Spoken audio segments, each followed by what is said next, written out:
Assalamualaikum warahmatullahi wabarakatuh. Alhamdulillah wassalatu wassalamu ala rasulillah, amma ba'du. Sahabat beriman yang semoga senantiasa diberkahi Allah Ta'ala, izinkan saya melanjutkan tema sebelumnya, yaitu maukah ditunjukkan kepada kita agar Ramadan ini lebih baik dari Ramadan sebelumnya.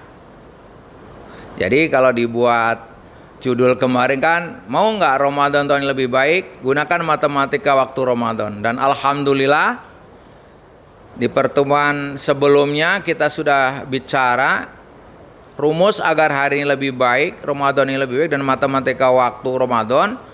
Matematika waktu di pertemuan pertama dibicarakan ada 4. Yang pertama bagi, tambah, kurang, kali.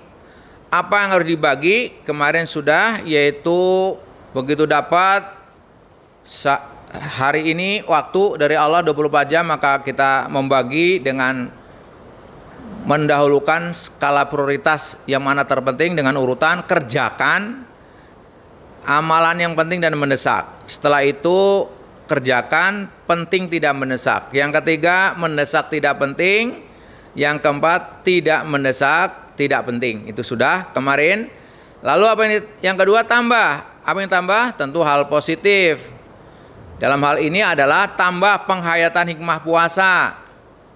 Yang kedua tambah amalan penghias Ramadan. Dan berikutnya adalah tambah kegiatan produktif amaliyah Ramadan yang bersifat harian.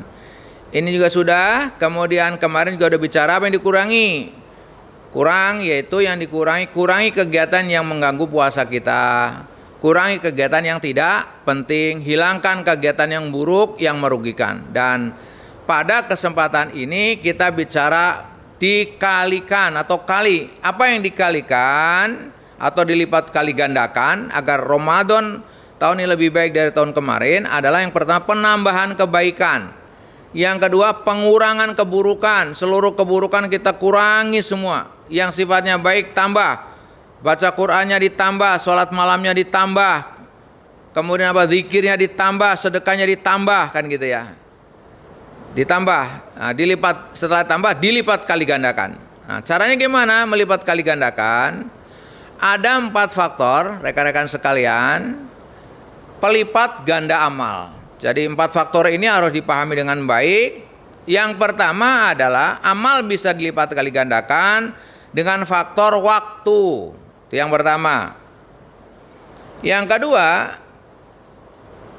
amal bisa dilipat gandakan dengan faktor tempat. Yang ketiga, amal bisa dilipat kali gandakan dengan caranya. Yang keempat, dengan dampaknya. Nah, jadi orang yang mengerti matematika waktu di perkalian ini sama-sama puasa, tapi yang satu mungkin dapat pahala puasa sebulan, ada yang puasa setahun karena ditambah 6 hari setelah Ramadan. Orang-orang yang tahu ilmunya mungkin bisa 10 tahun pahalanya, bisa 11 tahun. Apalagi kalau dapat Lailatul Qadar. Mari kita lihat pelipat ganda amal yang faktor waktu apa. Nah, yang pertama ketahui pelipat ganda amal waktu adalah waktu ikut menentukan pelipat gandaan amal. Contoh, sama-sama Ramadan 1 sampai 30, tapi ada yang disebut malam Lailatul Qadar, di mana itu adalah lebih baik dari 1000 bulan. Orang yang mengerti di Ramadan tidak menyia-nyiakan, di program ikut iktikaf, ikhtiar mendapatkan Lailatul Qadar. Lailatul Qadri khairum min alfi syahr. Tanazzalul malaikatu warruhu fiha biizni rabbihim min kulli amr. Malam kemuliaan itu lebih baik daripada 1000 bulan. Pada malam itu turun malaikat dan malaikat Jibril dengan izin Tuhannya untuk mengatur segala urusan. Coba betapa tidak hebatnya orang yang malam itu ibadah, lalu Lailatul Qadar, dia dapat Lailatul Qadar. Kalau dia lagi baca Quran, maka dia baca Quran sama dengan 1000 bulan atau 80 tahun lebih. Ya, contohnya seperti itu. Nah, bagaimana Rasul ketika malam Lailatul Qadar.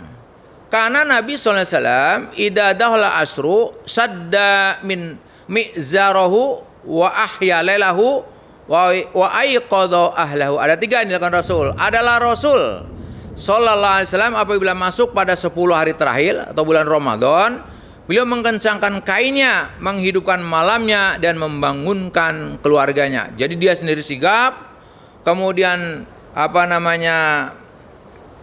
membangunkan keluarganya gitu ya. Jadi yang dilakukan Rasul tidak hanya untuk sendiri, tapi dia juga membangunkan keluarganya. Karena Rasulullah SAW yajtahidu fil asri ma la yajtahidu fi ghairiha. Adalah Rasulullah SAW bersungguh-sungguh beribadah apabila telah masuk malam 10 terakhir yang tidak pernah beliau lakukan pada malam sebelumnya. Artinya berkaitan dengan malam Lailatul Qadar ini Rasul sungguh-sungguh, dan tidak hanya itu, Rasul juga menyampaikan kepada kita suruh mencari malam Lailatul Qadar. Taharrau wa fi riwayah altamisu Lailatul Qadri fil witri minal asr. Carilah Lailatul Qadar di malam ganjil pada 10 hari terakhir pada bulan Ramadan. Ya, riwayat lain, carilah di 10 hari terakhir, jika tidak mampu maka jangan sampai terluput 7 hari sisanya. Jadi inilah faktor yang bisa melipat kali gandakan amal kita karena faktor waktu. Jadi sama-sama 30 hari Ramadan semua, tapi di 10 hari terakhir kalau ketemu Lailatul Qadar maka kita di situ berarti apa? Terlipat kali gandakan. Yang kedua faktor tempat. Contoh, kalau kita bisa umroh di bulan Ramadan malah umroh. Mengapa? Tempat menentukan. Di sini katakan dalam sebuah riwayat, salatu fi masjidil afdalu min alfi salati fi masiwa ilal masjidil haram wa salatu fi masjidil haram afdalu min mi'ati alfi salati fi masiwa. Salat di masjidku, Masjid Nabawi, lebih utama daripada 1000 salat di masjid lainnya selain Masjidil Haram. Salat di Masjidil Haram lebih utama daripada 100.000 salat di masjid lainnya. Bayangkan Bapak di sana misalkan umroh di bulan Ramadan, di samping umroh di bulan Ramadan seperti berhaji bersama Rasulullah. Kalau kita sholat di Masjidil Haram, tempat ini berarti kan sekali sholat di sana sama dengan di tempat lain ada 100.000. Ini faktor tempat. Maka bila ditakdirkan kita mampu, alangkah indahnya kita di bulan Ramadan iktikaf di Masjidil Haram sambil menanti Lailatul Qadar, sholat terus, itu pahalanya banyak sekali. Yang ketiga, faktor pelipat ganda amal adalah dengan cara. Ya. Cara dalam beramal. Anda menuntut kebaikan, tapi Anda simpan sendiri dan Anda kerjakan sendiri, akan punya nilai berbeda dengan ketika Anda mengetahui pengetahuan itu Anda tularkan kepada orang lain lalu dia juga mengerjakannya. Jadi misalnya kita tahu ini ada loh amalan, misalkan gampangannya sekarang belajar matematika waktu, rekan dapat disimpan, dengan rekan sampaikan berbeda. Kenapa? Rasul menyampaikan man dalla ala khairin falau mislu ajri fa'ili. Barang siapa yang menunjukkan kepada kebaikan, maka dia akan mendapatkan pahala seperti pahala orang yang mengerjakannya. Itulah kenapa para guru kita, kamu yang belum bisa bikin konten, share aja konten yang ada, kata para guru kita. Kenapa? Dengan kita tahu, diamalkan, di-share, mungkin orang lain tahu, ya mengamalkan. Setiap yang diamalkan karena asbab kita, maka pahala mengalir kita. Itu indahnya. Contohnya misalkan kebetulan rekan-rekan mengikuti channel YouTube saya, kemudian di sini ada sesuatu yang bisa diambil dan manfaat, lalu di-share. Kan kita tidak tahu di antara mereka ada yang ambil kemudian dipraktekan. Apapun yang diambil praktekan, selama dia mempraktekan mengalir pahala kepada kita. Dan yang terakhir dari 4 faktor pelipat ganda amal adalah dampak. Ya. Misalkan apa? Memberi buka nih di bulan Ramadan. Man fattara shaiman kana lahu mislu ajrihi khairu annahu la yanqusu min ajri shaimi syai'an. Siapa memberi makanan orang yang berpuasa, maka baginya pahala seperti orang yang berpuasa tersebut, tanpa mengurangi pahala orang yang berpuasa itu sedikit juga. Jadi cara kalau kita tadi puasa sendiri tambah Syawal, udah berarti setahun insya Allah dapat puasa. Bayangkan mereka yang dari awal memprogram setiap hari memberi buka puasa kepada 10 orang, katakanlah 10 orang itu katakanlah anak pesantren ya, kemudian setelah 1 Syawal tanggal 2-nya dia udah mulai sawalan sampai 6 hari, berarti masing-masing orang adalah punya pahala 1 tahun, 10 orang 10 tahun plus kita. Maka orang lain yang tidak punya cara bagaimana lipat gandakan amal dengan dampak hanya dapat 1 bulan, bahkan mungkin ada yang 1 tahun mungkin. Tetapi kita yang punya teori bagaimana melipat kali ganda amal dengan dampak yang kita lakukan, punya bisa 10, bisa 100, suka-suka kita. Misalnya kalau kayak di pesantren-pesantren yang di sana banyak yatim, kemudian kita beri buka kepada mereka, itu ladang amal. Yang kemudian kebiasaan baik akan terus dibalas. Nah, ini amalan rutin maksudnya. Ini dampak pelipat gandakan amal dengan dampak. Yang pertama ya, dampak itu contohnya memberi buka puasa. Ini dampak ya, karena kita tadi memberi buka puasa. Yang kedua, dampak kebiasaan baik akan terus dibalas. Contoh, idza maridul abdu aw safaro kutiba lahu mislu ma kana ya'malu muqiman sahihan. Jika seorang hamba sakit atau melakukan safar, perjalanan jauh, maka dicatat baginya pahala sebagaimana kebiasaan dia ketika mukim dan ketika sehat. Misalkan saja kita selama sehat itu kalau pagi duha, kemudian malam tahajud, sehari baca 1 juz. Suatu hari kita safar jauh tidak melakukan, maka pahalanya tetap dicatat, kita tahajud, kita duha. Begitu pula ketika orang yang rajin tahajud, rajin baca Quran, lalu sakit, maka selama sakit pahala-pahala yang rutin dikerjakan mengalir. Ini dikatakan dampak melipat gandakan dengan dampak yang kita lakukan. Banyak juga tentang sedekah jariyah.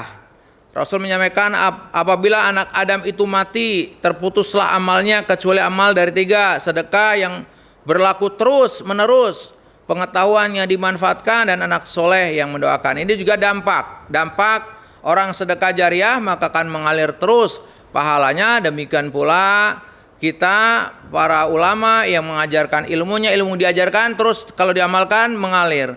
Juga ya contoh yang pernah kita perlihatkan kepada orang kemudian dilakukan, itu juga dampak yang terus mengalir. Demikian rekan-rekan sekalian, tuntas sudah bicara tentang mau nggak Ramadan ini lebih baik. Tentu mau. Dengan apa? Matematika waktu Ramadan. Matematika dibagi 4 tadi. Yang pertama adalah dibagi, ditambah, dikurangi, dan lipat gandakan. Dan episode ini bicara tentang melipat kali gandakan, yaitu dengan cara 4 faktor pelipat ganda amal. Dengan aspek waktunya tadi sudah, aspek tempatnya, aspek cara, dan aspek dampak. Mudah-mudahan bermanfaat. Wassalamualaikum warahmatullahi wabarakatuh.